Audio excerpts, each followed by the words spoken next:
खैरलांजी अवैध रेत उत्खनन व भंडारण पर रामकुमार नागपुरे ने लगाए आरोप। एक समय रेत ठेकेदारों का समर्थन करने वाले रामकुमार नागपुरे का यू टर्न लेना नहीं उतर रहा लोगों के गले, जिस मामले पर खुद जिला पंचायत सदस्य व भाजपा नेता रामकुमार नागपुरे भी अभी तक चुप बैठे थे और रेत घाट से लोगों को रोजगार मिलने की बात कह रहे थे।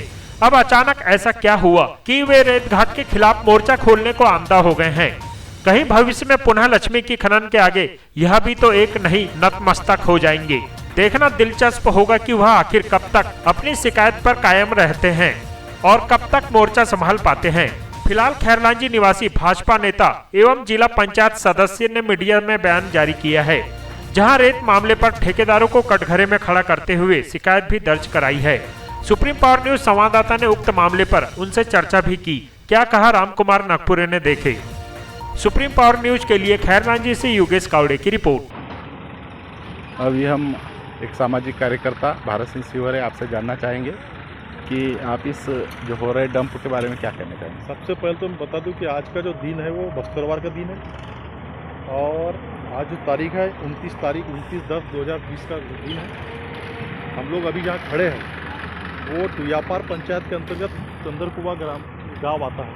हम उस नदी किनारे पे खड़े हैं और यहाँ पर जब नदी से रेत निकाल के ही नदी किनारे रेत डंप किया जा रहा है, आप जैसे देख रहे हैं अभी आप, और बड़ी भारी मात्रा में कर रहे हैं। और पिछले मई जून से चल रहा है काम ये वाला, जो रेत डंप करके रेत बेचना है मई जून से चल रहा है। और ये जो गाँव पड़ता है चंदरकुआ, ये भी गाँव मोहार से बोनकट्टा जो 19 किलोमीटर दूरी है उसी किनारे पे गांव पड़ता है, उसी रोड पे गांव पड़ता है। जैसे हम लोग अभी देखिए आप लोगों ने रास्ते कितनी ख़राब हो चुकी है। और यहाँ की रेत गोंदिया, नागपुर, भंडारा, इधर में सिवनी तरफ रेत जाती है यहाँ से, और बड़ी भारी मात्रा में रेत जाती है। और एक निजी आदमी के जो खेत है उस खेत में रेत जमा है कर रहे, डंप कर रहे, जो जिस पर कि FIR भी दर्ज होना चाहिए पुलिस के द्वारा, आज तक नहीं हुई है। और पिछले 4-6 महीने से ये ऐसा काम चल रहा है।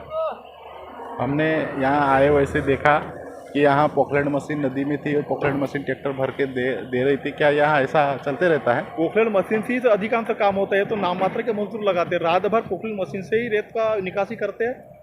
क्योंकि ठेकेदार जो राजेश पाठक है, और राजेश पाठक ने पूरे जिले का ठेका लिया है और बताया जाता है कि नियमानुसार की 5 किलोमीटर की दूरी होना चाहिए नदी से, जो डंप की दूरी वो 5 किलोमीटर की होना चाहिए। ये कैसा डंप है और कैसी यहाँ से रेत जाती है, यह शासन और प्रशासन सोचने की बात है, कल्पना के बाहर की बात है।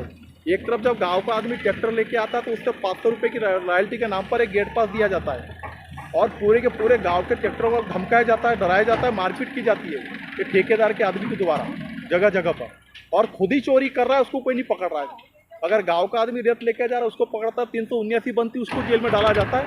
लेकिन ठेकेदार के द्वारा भारी पैमाने पर चोरी करते रेत के, उस पर कुछ नहीं किया जाता। इससे साफ पता चलता है कि जिले का जो प्रशासन है, चाहे पुलिस हो, कलेक्टर हो, माइनिंग हो, तहसीलदार हो, सारे के सारे लोग मिले हुए हैं। तहसीलदार को पटवारी को या फिर थानेदार को, TI को तो वो नहीं आते, पर जब जैसे ठेकेदार का आदमी फ़ोन करता TI तहसीलदार तो तत्काल आते हैं और तत्काल गाड़ी पकड़ते हैं। ये काम चल रहा है। आप इस क्षेत्र के जिला पंचायत सदस्य हैं रामकुमार नागपुरे जी। मैं आपसे जानना चाहूँगा कि खनिज नीति 2019 में यह बात का उल्लेख है कि नदी से 5 किलोमीटर या उससे अधिक दूरी पर रेत डंप होना चाहिए, क्योंकि यहाँ एकदम नदी किनारे रेत डंप हो रही है। इसके बारे में आप क्या कहना चाहेंगे? जो खनिज नीति है वो तो दरअसल जो 2019 की जो बनी, उसमें तो साफ साफ लिखा गया कि जो डंप होगा या भंडारण होगा वो नदी से 5 किलोमीटर दूर पे होगा। क्योंकि देखने में ये आ रहा है कि मैं होड़गढ़ से लेकर तो चंद्रकुआ टुयापार पंचायत का गाँव है, ये बाउंसड़ी नदी के किनारे जो डंप हो रही है आप देख रहे हैं, इसको सबसे 5 किलोमीटर दूर पर डंप होनी चाहिए। और क्योंकि बीच में छोटी रोड है, इसमें बड़े बड़े 30-40 टन के जो ट्रक चल रहे हैं, ओवरलोड ट्रक चल रहे हैं, इस पर यहाँ का हमारा तहसीलदार कार्रवाई नहीं कर रहा है, थानेदार कार्रवाई नहीं कर रहा है। तो थोड़ा सोच का विषय है। हम लोगों ने कलेक्टर को भी इसमें एक ज्ञापन दिया हुआ है, तहसीलदार को दिया है, कल SDM को भी एक ज्ञापन देंगे। और अभी देखने में आया कि नदी में एक पोखलैंड ट्रैक्टर को भर रहा था, आपने भी शायद उसका वीडियो बनाया होगा। तो ये जहाँ मजदूरों द्वारा निकालने की रेत कंपनी बात करती है, वहाँ पर पोखलैंड से रेत निकाली जा रही है। तो ये तो नदी को पूरा क्षतिग्रस्त, आपने देखा कि यहाँ 100 एकड़ से ज़्यादा जगहों पर रेत का उत्खनन हुआ है। कुछ प्राइड एरिया नहीं है। तहसीलदार से बात करो, तहसीलदार बोलता है कि वो माइनिंग वाले करेंगे। माइनिंग वाला क्यों करेगा? ये तो काम तहसीलदार का है, पटवारी का है, RI का है। तहसीलदार आदेश करेगा तो आरआई पटवारी सीमांकन करके देगा, उसमें मुंडेरा लगेगा, उसके बाद रेत खोदनी चाहिए। और कितनी गहराई रेत खोदी जानी वो पूरी उसमें है। तो तहसीलदार खुद ही मना और तहसीलदार खुद ही कलेक्टर से मना किया कलेक्टर से पूछो, कलेक्टर से बात करो। तो तहसीलदार बोलता है कल तहसीलदार से मेरी बात हुई थी इस मैटर पर, तो तहसीलदार भी सक्षम जवाब देने में सक्षम नहीं समझ आया, क्योंकि यहाँ का दंडाधिकारी है। और कुछ क्षेत्र के लोगों को आज प्रधानमंत्री आवास योजना बड़ी मात्रा में पंचायत स्तर पर जो मकान बन रहे हैं उनमें उनको रेत नहीं दी जा रही है, और जो रेत दी जा रही है तो गलत तरीके से दी जा रही है। उनमें गेट पास की पर्ची है उनके पास, कंपनी के पास, तो गेट पास की पर्ची ट्रैक्टर वाले को देते हैं। ये गेट पास की पर्ची आपको मैं दिखा रहा हूँ, ये गेट पास की पर्ची है जो 500 रुपये की है, और अगर पकड़ा गया ट्रैक्टर वाला तो इसकी जवाबदारी जो है ट्रैक्टर वाले की होगी, और इस पर साइन भी नहीं है, और 500 रुपये बिल्कुल दिया जा रहा है। और जो घाट स्वीकृत नहीं है वहाँ से निकालने के लिए पर्ची उनको दी जा रही है। मतलब पूरा जिले में कहना चाहिए, पूरे क्षेत्र में कहना चाहिए अवैध तरीके से घाटों का निर्वहन हो रहा है। तो पूरे शासन से मेरा अनुरोध है कि इस पर तत्काल कार्रवाई कर और इनको चिन्हित करें कि कितने एरिया में रेत निकलनी चाहिए और कितना घन मीटर उनको, मतलब कितना एकड़ उनको जो लीज में दिया गया उसी जगह से रेत निकलनी चाहिए। लेकिन आप और जमीन जिसकी है यहाँ कितने ट्रक लगभग रेत डंप 1000 ट्रक के आसपास जो रेत है यहाँ डंप है। क्योंकि यह घाट भी नहीं है, ये पहले जो डंप की गई थी उसको मतलब जब्ती किया गया था, उसी पर एक घाट अभी भी चलाया जा रहा है, और ज़बरदस्ती रेत निकाल के उसमें जमा होती जाती है और उसी को बेची जा रही है। और दूसरे घाटों में भी यहाँ की रॉयल्टी लगाकर बेच रहे हैं। जिला पंचायत सदस्य बने जिस भी मकान को, और मैं इस क्षेत्र का जिला पंचायत सदस्य हूँ, जिस भी क्षेत्र में जो मकान बन रहे हैं लोगों के, या प्राइवेट मकान बन रहे हैं, या पंचायत में जो रोड बन रही है, अगर उनको रेत की अगर तकलीफ जा रही है तो सीधा संपर्क मेरे से करें, मैं उनको फ्री में रेत इसी घाट से निकाल के दूंगा। ये मेरा उन लोगों से निवेदन है कि मेरे से मेरे मोबाइल नंबर लिख लें आप 9981827909, इस पर मेरे से चर्चा करें, और जहाँ से भी आपको रेत निकालनी है मैं स्वयं खड़ा रहकर आपकी पंचायत के लिए रेत निकालूंगा, मकान वालों के लिए रेत निकालूंगा। ये मेरा आप लोगों से वादा है। आपका परिचय? मैं रामकुमार नकपुरे, जिला पंचायत सदस्य बालाघाट। रेत घाट को लेकर के आपकी कुछ आपने शिकायत करी है, क्या है पूरी शिकायत? शिकायत हमारी है कि जितने रेत घाट हमारे क्षेत्र में चल रहे हैं, खैलन क्षेत्र में, तो 16 रेत घाट स्वीकृत हुआ है, भांगा कंपनी का ऐसा कहना है। और जो मैंने लिस्ट देखा महीने की भी उसमें 16 घाट दिखा रहा है। लेकिन मैंने कल अपने जिला पंचायत क्षेत्र का दौरा किया, घोड़गढ़ से लेके छतेरा तक, तो मैंने देखा कि घोड़गढ़ में एक डंप बहुत बड़ा पड़ा है, जिसमें कम से कम 500 डंपर रेत पड़ी है। उसके आगे जब मैं बढ़ा तो मोहाड़ के थ्रू एक पंचायत आती है, मोहाड़ के अंतर्गत डोंगरिया पंचायत में 2 डंप पड़े, 2 डंप है जो 100 मीटर की दूरी पर है। और डोंगरिया पंचायत में जो नदी है, मोहाड़ के अंतर्गत जो डोंगरिया पंचायत आती है, उसमें जो नदी है उसको कम से कम 100 एकड़ में खोदा गया है। उसके आगे जब मैं बढ़ा तो शंकर पिपरिया में करीब 50 डंपर रेत है, वो घाट स्वीकृत नहीं है, उस पर माल जब्ती किया गया है, और उसकी रॉयल्टी बांधा कंपनी को, रेत घाट के जो ठेकेदार है, मतलब उसकी रॉयल्टी उन्होंने ले दी है। चूँकि आज दिनांक तक कोई पेपर में नहीं आया कि शंकर पिपरिया घाट में जो रेत जब्ती हुई है उसकी नीलामी हुई है करके, कोई पेपर में ऐसा आया नहीं, मुझे आज तक पढ़ने को भी पेपर में मिला नहीं है। ये बड़ा दुख का विषय है। और वो सीधा रेत घाट के जो पाठक जी है उसको वो घाट की रॉयल्टी दे दी गई है। चूँकि वहाँ से गाँव ग्रामीण द्वारा विवाद है, शंकर पिपरिया के लोगों ने उस रेत को निकालने से मना कर दिया है। उसके बाद भी उस घाट की रॉयल्टी जो है, डोंगरिया जो अवैध तरीके से जो घाट चल रहा है वहाँ पर उसकी रॉयल्टी लगाई जाती है, उससे जो माल भर के नागपुर, गोंदिया, वर्धा वहाँ से लेके जाती है। उसके आगे में एक और है चंद्रकुआ, जो टेकाड़ी पंचायत का, कुयापर पंचायत का गांव है, वो वहाँ पर भी बड़ी मात्रा में 100 एकड़ से ज़्यादा मात्रा में नदी को खोदा गया है। और कल तो मैंने ये भी देखा कि वहाँ एक जेसीबी जो पोखरेन था, वो पोखरेन से ट्रैक्टर को भरा जा रहा था। जैसा मैं अपनी गाड़ी लेकर वहाँ पहुँचा तो सब तितर होने लगे, भाग गए उधर ट्रैक्टर वाले। वहाँ पर भी करीब 500 डंपर माल पड़ा हुआ है, और पूरे जो रेत जहाँ डंप की गई है वो सब नदी किनारे डंप की गई, जबकि माइनिंग का नियम है कि वो 5 किलोमीटर दूर पे उसका डंप होना चाहिए। चूँकि वहाँ पे जो रोड है वो पीडब्ल्यूडी की रोड है और छोटी रोड है, ज़्यादा ज़्यादा उसका 10 टन की क्षमता होगी इस रोड की।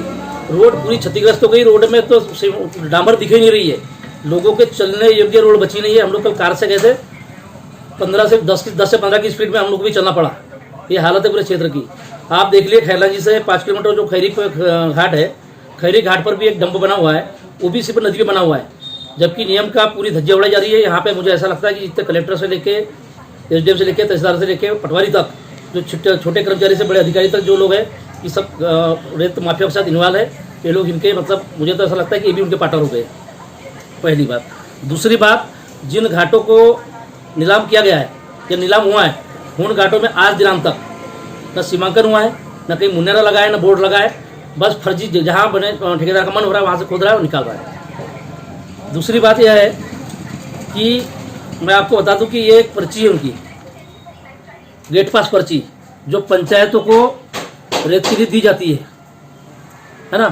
500 रुपये की पर्ची है, इसमें ना कोई ठेकेदार की साइन है ना किसी की साइन है। ये पर्ची जिसके पास होती है वो ट्रैक्टर, जैसा खैला जी का पंचायत है तो उसको उन्होंने कहा कि नौनसा से आप निकाले, जबकि नौनसा नौनसा जो घाट है वो स्वीकृत नहीं है। खैरी पंचायत है, जबकि खैरी में नदी है तो खैरी से निकालना चाहिए, उसको बोले आप गुंडोला से निकालो, सावरी में जो गुंडोला आता है वो भी घाट स्वीकृत नहीं है। मतलब पूरे यहाँ पर क्षेत्र में दिखाया जा रहा है कि पूरा अफरा तफरी का माहौल है और रेत माफिया अपनी मनमानी कर रहे हैं।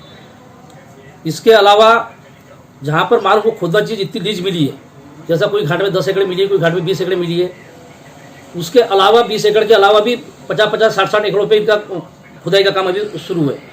और दूसरी बात, जहाँ पर डंप किया गया है, जो ज़मीन पर डंप किया गया है प्राइवेट लोगों की जो ज़मीन है, उसका आज तक कोई मतलब क्या बोलते हैं उसका रजिस्ट्री नहीं हुई है, मतलब अनुबंध नहीं हुआ उनके साथ में। ऐसे लोगों पर भी कार्रवाई होनी चाहिए, उनके नाम पर जितना माल पड़ा है वो जमीन मालिक के नाम पर उसका केस बनना चाहिए।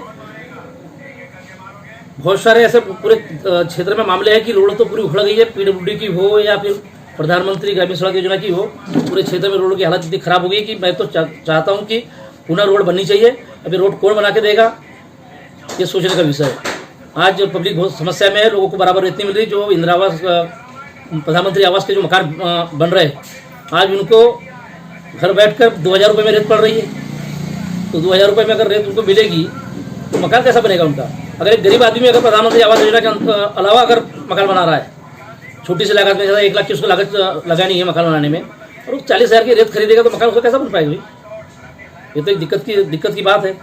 तो मैं चाहता हूँ कि इन माफियाओं पर पूरी कार्रवाई होनी चाहिए, जो अवैध तरीके से पूरे घाट को चला रहे और प्रमाणित तरीके से खुदाई कर रही है। तहसीलदार से जब मैं मिला तो तहसीलदार साहब ने मुझे ये कहा कि मैं इसमें कुछ नहीं जानता, ये सब मायने का मामला है। मैंने कहा सीमांकन करने का मामला तो आपका है, आप उन्हें RI पटवारी को भेजो सीमांकन करवाए, कितनी जगह उनको मतलब आवंटित हुई है। तो बोले वो माइनिंग कराएगी। तो कोई भी अधिकारी बच रहा है, इसका मतलब सीधा सीधा यह है कि कलेक्टर साहब का सीधा दबाव है सब छोटे छोटे अधिकारियों पर कि आप उस पर कुछ नहीं करेंगे, आप सीधा मुझ पर टाल दो, मैं इस मामले को देखूँगा। आप पर एक आरोप लगा रही, जनता भी ये पूछना चाह रही है, बहुत से लोग पूछना चाह रहे हैं कि यही रेत घाट उस समय आप बोल रहे थे वैध है, लोगों को रोजगार मिल रहा है, अचानक ऐसा क्या हुआ कि आप रेत घाट के खिलाफ? हम रेत घाट के खिलाफ नहीं है, हम रेत घाट के खिलाफ भी, रेत घाट चलना चाहिए, अच्छी बात है, राजस्व की उसमें आवक होती है, लेकिन जिस तरीके से चलाना चाहिए उस तरीके से नहीं चल रहा है। जहाँ पर जिस जगह रेत घाट स्वीकृत हुआ है, नहीं तो उस समय फिर आपने प्रेस कॉन्फ्रेंस में क्यों बोला था? उस समय आपने विरोध क्यों नहीं किया था इस बात का? उस समय हमें लगा कि अब सही ईमानदारी से चलाएंगे, मुनेरा बनवाएंगे।